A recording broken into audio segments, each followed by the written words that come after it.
मारेकरी कृष्ण आंधळे अजून सुद्धा फरारच आहे। 9 डिसेंबर 2024 ला सरपंच संतोष देशमुख यांचं अपहरण करून त्यांची हत्या करण्यात आली होती।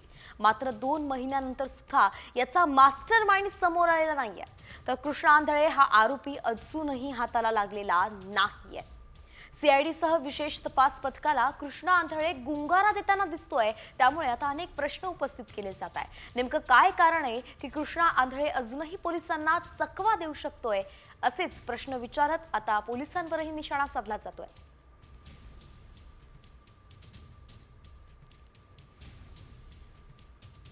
तर कृष्ण आंधळे काही नामचीन गुंड नाहीये, तो कोकरू बाळ आहे। कधीतरी तो पकडला जाईल असा विश्वास भाजप आमदार सुरेश धस यांनी व्यक्त केलाय। कृष्ण आंधळे सायको किलर असल्याचा आरोपही सुरेश धस यांनी केलाय।